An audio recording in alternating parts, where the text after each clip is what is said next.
آج میری سہاگ رات تھی۔ میرا دل بہت گھبرا رہا تھا کیونکہ میں نے اپنے دل میں کبھی کسی غیر مرد کا خیال بھی نہیں آنے دیا تھا، اور آج پہلی بار میں اپنے شوہر کو دیکھنے والی تھی۔ تھوڑی ہی دیر بعد دروازہ کھلنے کی آواز آئی اور میں سمٹ کر بیٹھ گئی۔ میرا دل دھک دھک کر رہا تھا۔ تبھی میرا شوہر اندر آیا اور میرے سامنے بیٹھ گیا۔ وہ نہ جانے کیوں مجھے غور سے دیکھے جا رہا تھا، جبکہ میں اس کی طرف نظر اٹھا کر بھی نہیں دیکھ پا رہے تھے۔ پھر اسے نہ جانے کیا ہوا کہ اس نے مجھے زوردار دھکا دیا اور میں بیڈ سے نیچے جا گری۔ پہلے ہی دن نئی نویلی دلہن کے ساتھ ایسا سلوک! میں پھٹی پھٹی نگاہوں سے انہیں دیکھ رہی تھی کیونکہ ان کی آنکھیں بہت زیادہ لال ہو رہی تھیں، بال بکھرے ہوئے اور پسینہ پسینہ وجود لیے۔ دیکھتے ہی دیکھتے ان کی آنکھیں اوپر چڑھ گئی اور ان کا کپ کپاتا وجود زمین پر ڈھیر ہو کر تڑپنے لگا۔ میں یہ دیکھ کر پریشان ہو گئی تھی۔ مجھے کسی انہونی کا احساس ہو رہا تھا، جیسے کسی ہوائی چیز نے ان پر حملہ کر دیا ہو، کیونکہ وہ نامعلوم چیز کی طرف دیکھ کر ڈر رہے تھے۔ تبھی میں نے قرآن پاک کی تلاوت شروع کر دی، لیکن یہ کیا! اچانک ہی انہوں نے مجھے مارنا شروع کر دیا اور اپنے ہاتھ میری گردن کی طرف بڑھانا شروع کیے۔ میرا سانس گھٹتا ہوا محسوس ہو رہا تھا۔ بہت سے قدموں کے بھاگنے کی آواز آئی اور انہوں نے ہی مجھے اپنے شوہر سے بچایا۔ پہلے ہی دن کسی نئی لڑکی کے ساتھ ایسا سلوک! میں بلک بلک کر رو رہی تھی۔ میرے آنسو زمین پر گر رہے تھے۔ میری ساس میرا ہاتھ پکڑ کر مجھے دوسرے کمرے میں لے گئی۔ وہ مجھے چپ کروا رہی تھی، جبکہ نندیں بھی پراسرار نظروں سے مجھے دیکھ رہی تھی۔ پھر میرے سسر اور دیور نے ہی میرے شوہر کو سنبھالا۔ نہ جانے وہ اسے کہاں لے کر گئے تھے، لیکن جو کچھ بھی اس گھر میں ہوا تھا وہ نہ سمجھ آنے والا تھا۔ لیکن پھر میری ساس نے ایک ایسی بات بتائی، مجھے لگا میری جیسے ساری زندگی برباد ہو گئی ہو۔ کیا سچ میں ہی میں کبھی آباد نہیں ہو پاؤں گی؟ میرا شوہر ایک ایسا انسان ہے جس پر ایک جنات عاشق تھا۔ میرا نام سومیہ ہے۔ میرا تعلق ایک انتہائی غریب گھرانے سے تھا، لیکن 2 وقت کی روٹی ہم عزت سے گھر میں ہی کھا رہے تھے۔ کسی سے مانگنے کی کبھی ضرورت نہیں پڑی تھی۔ جتنا بھی ملتا اسی میں صبر و شکر کر کے گزارا کرتے۔ ابا میرے مولوی تھے۔ وہ ایک فروٹ کا ٹھیلا لگاتے اور اسی روزی میں ان کی برکت تھی۔ ہم 4 بہنیں اور ہمارا ایک سب سے چھوٹا بھائی تھا۔ بھائی کو جوان ہونے میں نہ جانے کتنا عرصہ لگتا، لیکن ابا کو اتنا محنت کرتے دیکھ کر میری جان گھٹتی تھی۔ پھر ہم 4 بہنوں نے گھر میں سلائی کرنا شروع کر دی اور اللہ کی برکت سے ہمارے پاس خوب کام آنے لگا، اور یوں امی نے ہمارا جہیز بنانا شروع کر دیا۔ میں ساری بہنوں میں سب سے بڑی تھی، اسی لیے سب سے پہلے شادی میری ہوئی تھی۔ اسی لیے امی دن رات محنت کر رہی تھی، اور امی کے ساتھ ہم بھی خوب محنت کرتے۔ لیکن میں امی کو کہتی کہ ابا کو کوئی دکان بنا کر دیتے، انہیں یوں گلی گلی فروٹ بیچنے کے لیے گھومنا نہیں پڑے گا۔ لیکن اگر امی کہنے لگی کہ یہ سب بات کی باتیں ہیں، پہلے ہمیں اپنی بیٹیوں کے بارے میں سوچنا ہے۔ ابا ایک مولوی بھی تھے اور اپنا کام بھی کرتے تھے۔ وہ قریبی مسجد میں امامت بھی کروا دیا کرتے، لیکن یہی وجہ تھی کہ ابا ہماری بہت جلد شادی کرنا چاہتے تھے۔ ابھی میں صرف 19 سال کی ہوئی تھی اور مجھ سے 3 بہنیں بہت چھوٹی تھیں۔ میں گھر میں سب سے بڑی تھی، اسی لیے ابا کی ساری عادتیں میں نے اپنا لی تھی۔ 5 وقت نماز پڑھنا، قرآن پاک کی تلاوت کرنا۔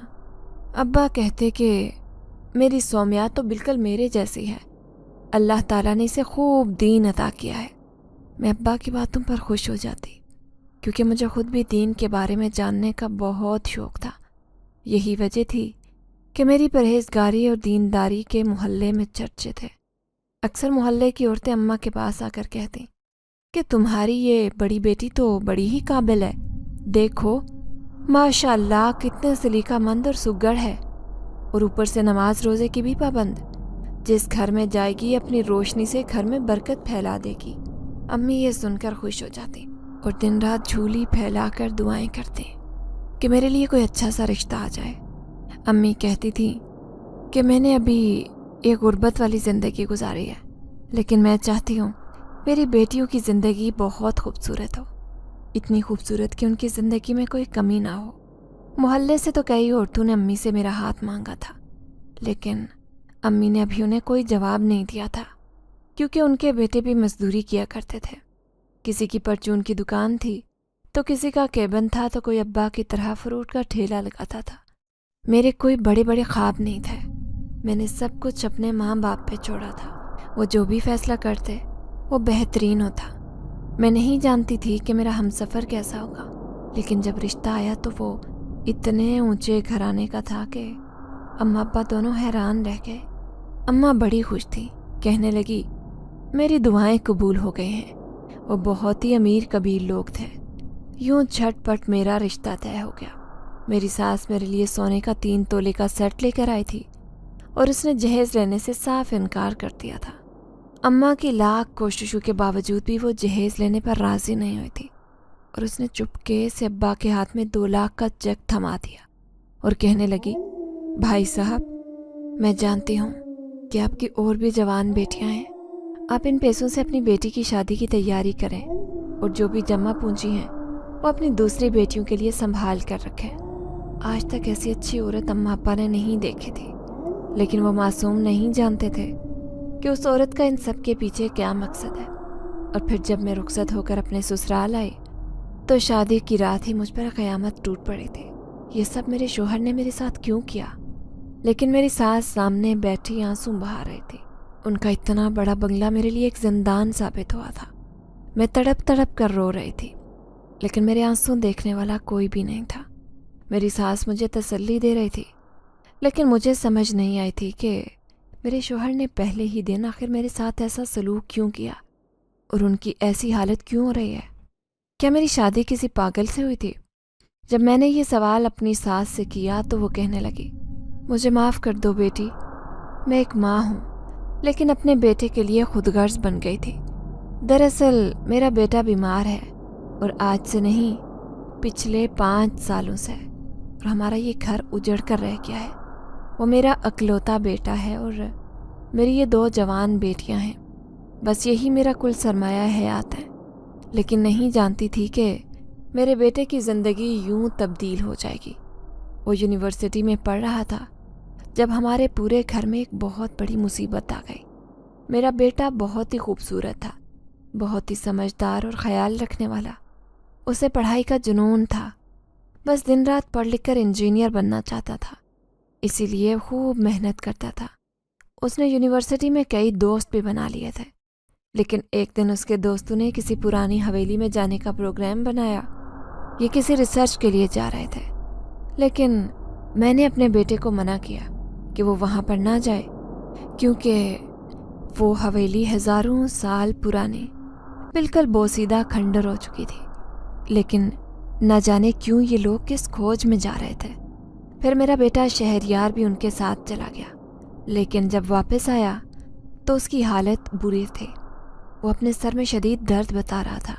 میں نے سر درد کو معمول کا درد سمجھا اور اسے گولی دے کر سلا دیا، لیکن پھر 2 دن بعد اس کی زندگی مکمل طور پر بدل گئی تھی۔ اب اکثر ہی اسے اپنے پاس کوئی دکھائی دیتا، کندھے بھاری محسوس ہوتے، سر میں درد رہنے لگا۔ پھر وہ راتوں کو کسی سے باتیں کرتا ہوا دکھائی دیتا، بجائے پڑھنے کی اس کے کمرے سے باتوں کی آوازیں آتے۔ ہم سب پہلے تو یہ سمجھتے کہ شاید وہ جاگ جاگ کر پڑھائی کرتا ہے، لیکن ایک دن میری چھوٹی بیٹی اسے پانی دینے گئی تو اس کے ہوش اڑ گئے۔ شہریار تو کسی اندیکھی مخلوق سے بات چیت کر رہا تھا، لیکن اس کے سامنے پڑی کرسی زور زور سے ہل رہی تھی۔ یہ دیکھ کر میری بیٹی کے ہاتھوں گلاس چھوٹ کر نیچے جا گرا۔ تبھی شہریار نے پلٹ کر اسے دیکھا۔ وہ خون آلود نظروں سے اٹھ کر تیزی سے اس کے پیچھے آیا، لیکن میری بیٹی بھاگتی ہوئی آئی اور مجھ سے لپٹ گئی۔ وہ مجھ سے کہنے لگی کہ امی، بھائی کو نہ جانے کیا ہوا ہے، ان کی طبیعت ٹھیک نہیں لگتی، وہ بہت عجیب و غریب سے لگ رہے ہیں۔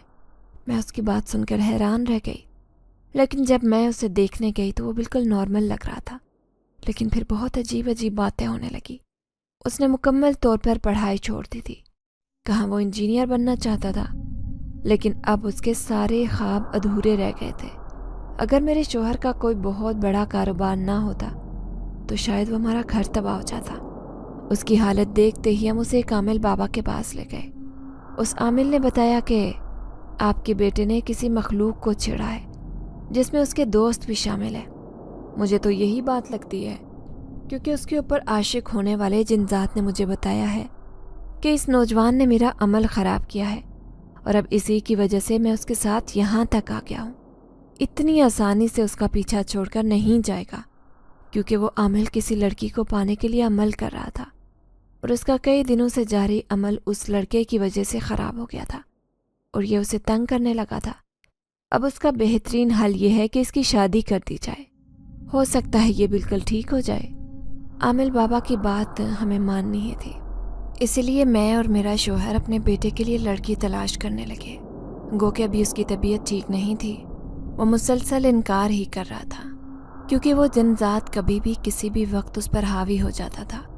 لیکن ہم نے زبردستی اس کے لیے لڑکی تلاش کرنا شروع کر دی، کیونکہ ہم کسی غریب لڑکی کو شادی کر کے لانا چاہتے تھے۔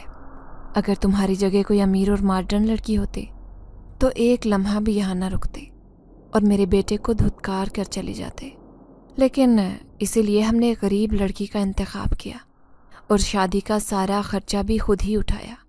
اب بیٹی ہم پر رحم کرو اور ہمارے بیٹے کو کبھی چھوڑ کر نہ جانا، ہم اس کا علاج کروائیں گے، وہ بالکل ٹھیک ہو جائے گا۔ ہم اسے عامل کے پاس لے کر جائیں گے، کیونکہ اسی نے کہا تھا کہ ہمارا بیٹا بالکل ٹھیک ہو جائے گا، تم بھی ہمارے ساتھ چلنا۔ اپنی ساس کی باتیں سن کر میرے پیروں تلے سے زمین نکل گئی تھی۔ میں سوچ بھی نہیں سکتی تھی کہ وہ غریب ہونے کی وجہ سے میرے ساتھ یہ سب ہوگا۔ اگر وہ لڑکا بیمار تھا یا اسے کوئی بیماری تھی تو اس کی شادی ہی کیوں کی تھی؟ لیکن مجھ میں اتنی جرت نہیں تھی کہ میں اپنی ساس سے سوال جواب کر سکتی، کیونکہ شادی کا سارا خرچہ انہوں نے خود اٹھایا تھا اور میرے امی ابو کے اوپر کوئی بھی بوجھ نہیں پڑا تھا۔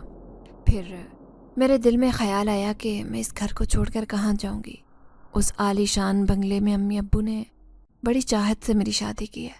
اگر میں یہاں سے چلی بھی گئی تو میری بہنوں کی زندگی پر کیا اثر پڑے گا؟ اب میں مجبور ہو گئی تھی اسی گھر میں رکنے پر، لیکن ہر رات میرے لیے عذاب تھی۔ جب میری ساس زبردستی شوہر کو میرے کمرے میں بھیجتی تو آتے ہی مجھے تیار ہونے کا کہہ دیتا۔ اب میں بری طرح گھبرانے لگی تھی، کیونکہ اس کی لال سرخ آنکھیں بتاتی کہ میرا شوہر مجھے یہ نہیں کہتا، بلکہ یہ وہی جن ذات ہے جو کبھی میرے سامنے نہیں آیا تھا، لیکن میرے شوہر کے اوپر حاوی تھا۔ اب میں بن ٹھن کر اس کے سامنے بیٹھ جاتی، تب وہ میرے ہونٹ کے اوپر خود لپسٹک لگاتا اور میرے بال کھول کر مجھے دیکھتا رہتا۔ یوں کئی گھنٹے بیت جاتے اور نہ جانے کب میں اس کی نظروں کی تپش سے تھک کر نیند کی آغوش میں چلی جاتی۔ مجھے کچھ ہوش نہیں رہتا، لیکن ہر روز اس کا یہی وتیرہ تھا۔ دکھنے میں میرا شوہر ایک خوش شکل نوجوان تھا، لیکن اس وقت اس کی شکل بہت ہی عجیب ہو جاتی جب وہ جن ذات اس پر حاوی ہو جاتا۔ ایک دن میں سو رہی تھی تو اچانک ایسا محسوس ہوا جیسے کوئی میرے چہرے پر ہاتھ پھیر رہا ہو۔ شاید جذبات کے باعث میرا شوہر میرے قریب آ گیا تھا اور مجھے بہت اچھا لگ رہا تھا۔ پھر جیسے ہی میں نیند سے جاگی اور میں نے پلٹ کر دیکھا تو میرے ہوش اڑ گئے تھے، کیونکہ کمرے میں کوئی بھی نہیں تھا، حتیٰ کہ میرا شوہر بھی نہیں۔ میں گھبرا کر اٹھی اور پاگلوں کی طرح اپنے شوہر کو پورے بنگلے میں تلاش کرنے لگی۔ تبھی میری نظر ایک کمرے پر پڑی جہاں پر روشنی چمک رہے تھے۔ وہ کمرہ جہاں پر میرا شوہر بیٹھ کر پڑھائی کیا کرتا تھا، آج پھر میرا شوہر وہیں پر موجود تھا، لیکن وہ کوئی کتاب پڑھ رہا تھا۔ بہت گہری سوچ میں ڈوبے ہوئے تھے۔ آج وہ نارمل لگ رہے تھے۔ جب میں دہلیز پر کھڑی ہوئی تو اچانک انہوں نے مجھے نظر اٹھا کر دیکھا، لیکن جس نظر سے دیکھا وہ مجھے بہت اچھی محسوس ہوئی تھی۔ ایسے لگ رہا تھا کہ جیسے آج وہ بالکل ٹھیک ہو گئے ہوں۔ مجھے یوں گھبرایا دیکھ کر وہ کہنے لگے کہ کیا ہوا ہے تمہیں؟ اب میں انہیں کیا بتاتی، اس لیے میں نے اس بات کو نظر انداز کیا اور اپنے شوہر سے کہنے لگی، مجھے کمرے میں ڈر لگ رہا ہے، آپ آ کر سو جائیں۔ اب وہ میرے ساتھ کمرے میں سو گئے تھے۔ اگلے 2 دن بالکل ٹھیک گزرے تھے۔